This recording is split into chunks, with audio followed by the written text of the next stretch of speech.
I have one shout out for you. It's the Major League Wiffle Ball channel, and it's the most entertaining thing you ever see. They have 8 teams in the league. I think that in future episodes of Fade the Mahoney, you should throw some lines up there for some of their games. They have the ability to do it. I think if Vegas came out with MLW odds for World Series champion 2023, I think the Diamondbacks would have to be the favorite. Well, since we've been talking about teams, the championship odds on here. Yeah.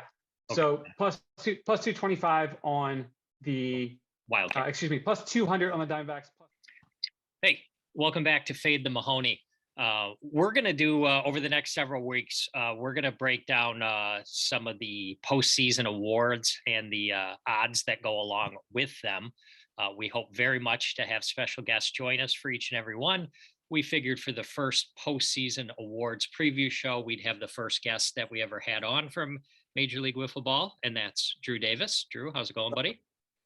I think I look older from the first time I came on here. Yeah, you do. And you have significantly less Subway sandwich that you're eating. And last week, we dropped the definitive Major League Wiffle Ball 2022 season preview.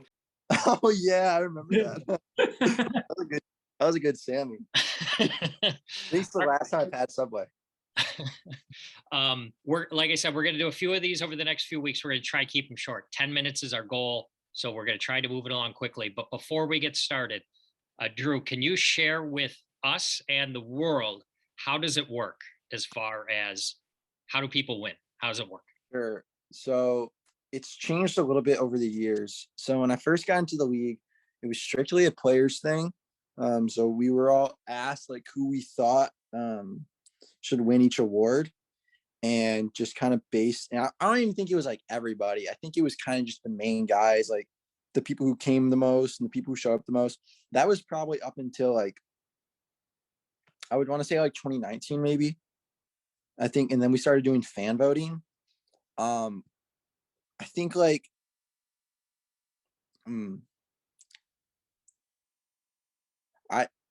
sorry, I'm trying to think in my head. So I would say it's more of a hybrid system now. Okay. Not everyone's asked, like the players. There is fan voting, but there is also a front office discussion. I don't think I was a part of that last year. Okay. But like there are, it's kind of the same with the All-Star game, because what people have to understand about the All-Star game is like sometimes like not all of the series have been showed before the fan voting. So what happens is if in the last series before the All-Star game, someone's on the border and they have a good performance, like league offices will decide to put them in. So it's kind of the same with like awards. I think like there is a fan vote. So I'm not trying to say like fans vote means nothing. They do mean the majority of stuff, but if it's like a really, really close vote, or it's just obvious that someone like should have won, then sometimes there are some drag and drops. Gotcha. Drew, you're doing a terrible job of keeping this under 10 minutes, but that was we got it. Like political diplomat. I forgot to mention, but you guys all saw it in the preamble. This is all a shout out to Jack Agner, who Agner. He thought it'd be a good idea if Las Vegas did odds for you guys stuff. Wow, what a great idea, Jack. We're gonna take that under consideration going forward. All right, these are the three categories we're going to do today. We're going to do Gold Glove, Rookie of the Year, and Most Dedicated. Trevor, that's what you're prepared for, right? You bet. Okay, should we start off with Rookie of the Year? Sure, let's do that. You should also change the tagline of our YouTube channel to Bookmaking MLW since 2021. Yeah, right. 2021. Jack, it would be a great idea. We'll see if Vegas can get on that. If next time I get on the podcast, if that happens, I'll slide it in there as a little aside. Like, oh, did you guys hear there's a show that does odds? It. The last time you were on Pipe It Up, you were very kind and you sort of slyly mentioned us. You didn't mention the name. You just mentioned a conversation you had recently had. So I appreciate that. All right, moving along. Rookie of the Year, Trevor. What do we got? Well, this one's off the board. It's, if there were odds on it, it'd have to be something like minus 5 million. Yep. It's going to be Jordan Robles, obviously. Okay. Off the board makes sense. You can't do anything. Obviously, Sawyer had a great year. Yeah. Jordan's obviously going to be rookie of the year. Yeah. It's kind of like how like Ichiro, like when he first entered the MLB, like even though he'd been playing in like the pro Japan leagues for a while and he was like already insane, and then he like came to America and then proved like he's still insane. Right. I feel like it's kind of the same. Right. Yeah. Drew, if you were a better manager, you would have drafted Jordan over BN, but what are you going to do? Wait, what? I had no control over that. All right. We won't let you take the blame then. All right. Gold Glove, Trevor, what are you going to do? Give us 3 or 4 or 5. What do you got? So here's the way I think Jimmy Norp has to be the favorite. I think you put him at maybe like, even money, minus 200, somewhere around there. Slight favorite, I think. And I think next I'd probably have Kyle. Mhm. and then I think you put the field as the rest, or maybe throw in a couple of other guys. Like Warda tends to make some good plays in the field. I don't know who else I'd have. Drew seems to not like my what I'm saying. He went to put himself up there. I think Drew would be on the list, especially Horse manure. Horse manure. I guess I'd like to see what the odds were. I kind of thought it would be Kyle, just off the top of my head. But what do you think, Drew? If who would you vote for? No comment. Perfect. I'd vote for myself. I'm being honest. Oh, good. Okay, that works for me. And lastly, most dedicated. I don't have any idea what that means. Wait, I should take a step back. I have some notes here. Rookie of the year. There have been some standouts in the past. 2014 was won by Michael Stechelski. Stack. And 2018 was won by Zach Pirach. For what are we talking about? Rookie of the year, 2018. Zach Pirach won Rookie of the Year? Yep, according to this. Cobras have the most Rookies of the Year on their team. Oh, well. There you go. 2020. I the first one to get on SportsCenter, right? That was the. Yeah, he did get on SportsCenter. Yeah, that probably put him on. 2020 was Cheatham. Last year was Dallas Allen. I think that's correct. But again, Parach and Stechelski are a couple of the previous winners. Gold Glove. Is that what we already did? Jimmy won that last year. Is that correct? I think so, yeah. Yeah. Okay. And most dedicated last year was Alec Warda. I have that in my notes. Again, I don't know what this means. Does this just mean people who try really hard? No. I mean, it's kind of more. That one's not really a fan vote. That one's more for a players one. Like I think I've won it once before. I think I may have won it my first year. No, I think I won it my second year when I won Manager of the Year. If I had to give it, I mean, you guys can't. I feel like I can't really put odds on it. If I had to give it to someone, I'm trying to think in my head, like who would be. Because personally, like I have like some of my team, like I have Barron on there for sure. Because that man, like that man pays more to be in this league than he makes from the league. You know, like with gas prices, like he drives over 2 hours to get to the field for game day, like after work and stuff. And so same with Sawyer. Like Sawyer's a high schooler who drives here. So they pretty much pay to be in the league with gas prices and stuff. So I would say like. Were they on your list, Trevor? What did you have for your list? My list, I had, so the first name that came to mind for me was actually Jorgy. Just every video, it seems like he's there somehow, like at the field. Yeah, that is true. He is there a lot. Even if he's not playing, he's in there and looks like in his like work clothes, like he just came from the office or something. Yeah. So I had him at the top of my list, and then another couple that came to mind were I don't think they'll ever give it to him, but Jimmy obviously does like a ton for the league. He's there all the time, also scouting pitches out and whatever else he's doing. And then the other one that came to my mind was Jackson Pearson. I feel like he's somebody that eventually might not win it this year, but I think it's somebody who's seems like he's pretty dedicated to the league, and I don't know. Okay, so is this similar to like the NFL's Walter Payton Man of the Year award? It's not. Doesn't really matter if you're any good at the sport. It's just if you do. Essentially, yeah. So Jordan has a shot then. Jorgy has a shot. All right. Yeah, he's got a shot. I just have bias because like I know my teammates more. Like I don't really know. Like I even played Jorgy this year, so I just know like what my teammates. I know what I went through when I lived in Grand Rapids, like driving there, and it's like tough. Like it's a tough drive to drive 2 hours there, or more than 2 hours for him, like 2.5 hours there, play a game that maybe lasts like 2 hours, maybe 2.5 hours, and then drive another 2.5 hours back. Like that's strenuous. Dedication, even. Some would say dedication. All right. I would just like to go back there, not to grind any gears or anything, but I think I might be the only one who put blood on a banner this year to make a play. So I would just like to leave that out there. Okay. So food for thought. That showed some dedication. I'm not even talking about for most dedication. I'm talking about for the other award. Gold Glove. Oh. Okay. Yeah. So I like Drew up there as a candidate. I just don't think it's gonna win. Not because he shouldn't win, but I've won one before. It's fine. Yeah. I mean, it just like it seems like that it's gonna go to either Jimmy or Kyle. Like it just feels like it's so funny because I was texting someone that plays in the East Coast earlier this year before the season started. He was like, Drew, you just gotta take over the team. He's like, I don't care what it takes. Win MVP, win Silver Slugger, win Cy Young. And I was like, yeah, you know what?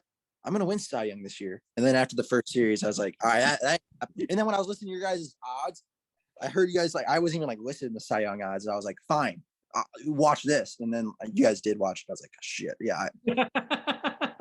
They were right.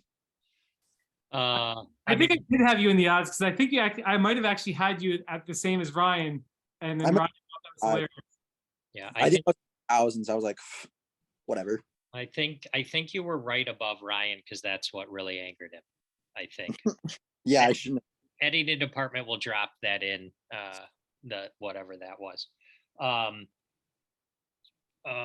What else? Anything else to cover, or should we say goodbye? I need to give a special shout out to Jimmy Norp. He sent me a message today. He had a 12-leg NBA money line parlay. $3 paid almost $1,500. He went 11 for 12. Oh, unfortunate. Yeah. Can't win parlays, everybody. Drew, anything else to say? You got a new show coming out in about a week or so, right? Oh yeah, huge showing next Thursday. I definitely tune into that. We play the owners of the company.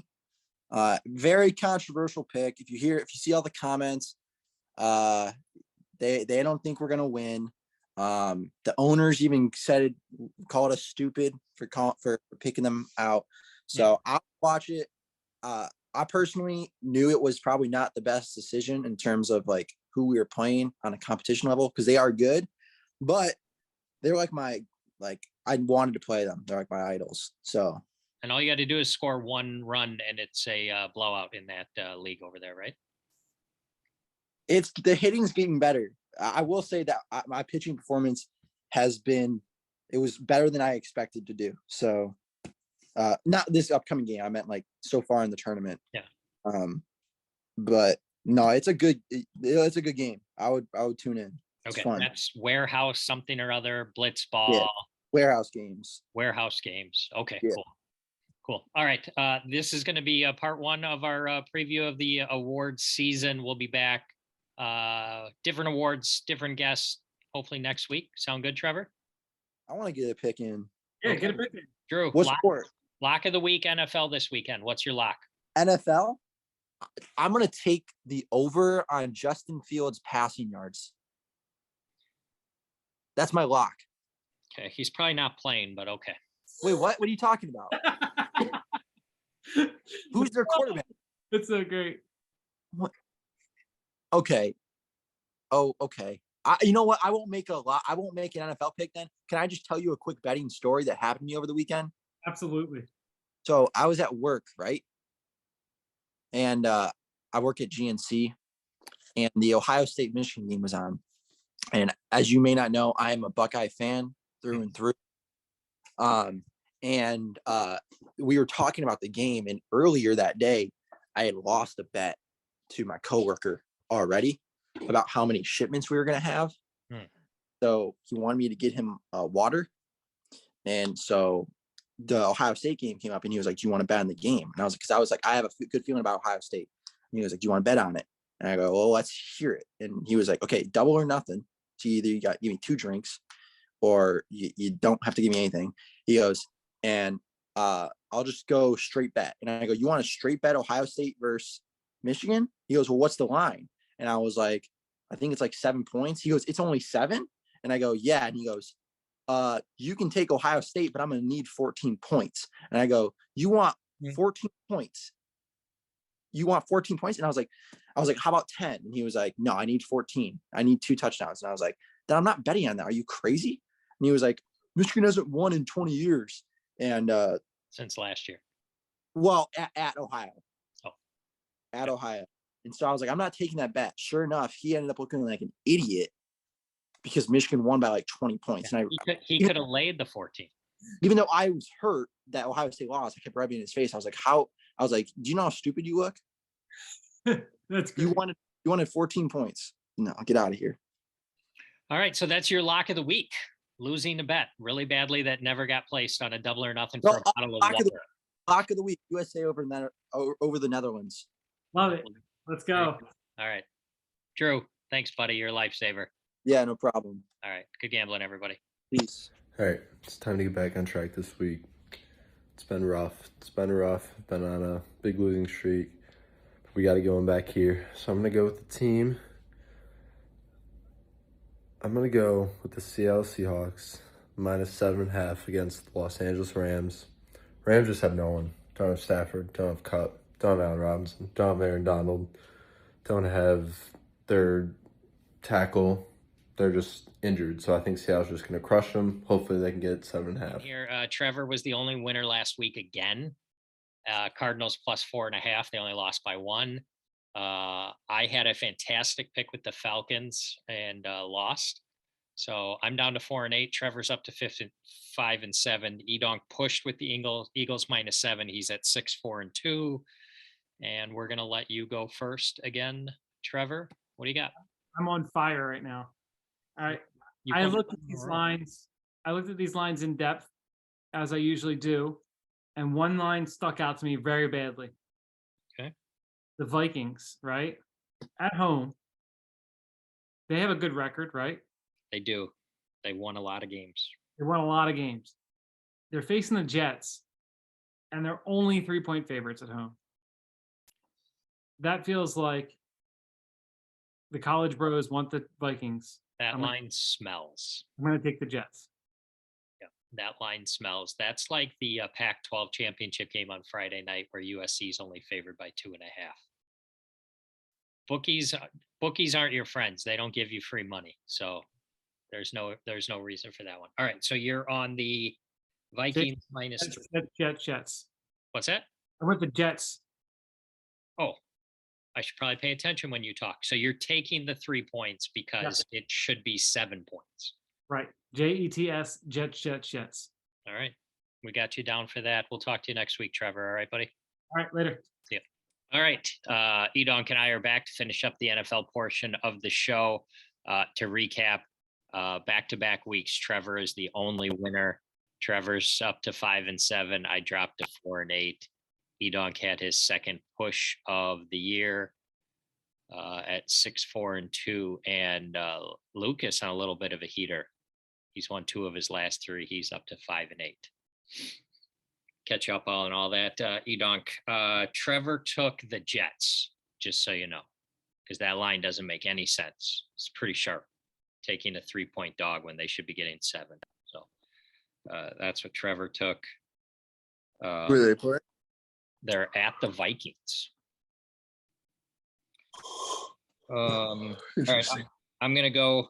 I'm just gonna go the college kid route. It doesn't matter how I pick; I always get it wrong. So College kids are all going to lay the 7.5 with the Seahawks, even though they're on the road at the Rams. So that's what I'm doing. Seahawks minus 7.5 on the road. It's an awful pick. Awful, awful, awful, awful. What do you? Truth. It's so bad. I feel sick doing it. What do you got? Well, I think the Broncos are going to bounce back this week. I know they're dog shit. I mean, 8 points in the NFL is a lot. Yeah, I mean, trying to find it. They're at the Ravens. Yep, 8. That's what you're doing. You're hitching your wagon to Russell Wilson. yeah, Russ is going to cook this weekend. All right, so we got you down for the Broncos. Again, Lucas wants 2 out of 3. What's he got this week? He's laying all the points with the Cowboys. Cowboys, they're hosting the Colts. Ooh, 10.5. Yeah. All right. Lucas is back, laying 10.5 big points. Again, he's won 2 out of 3. He must be, I don't know. My whole spreadsheet's messed up, out of sorts. All right. Before we say goodbye, do you have a dad joke of the week you ready for us? Yeah. So, what did the drunk egg say at the party? I don't know. Tell me. Omelette. Good gambling, everybody.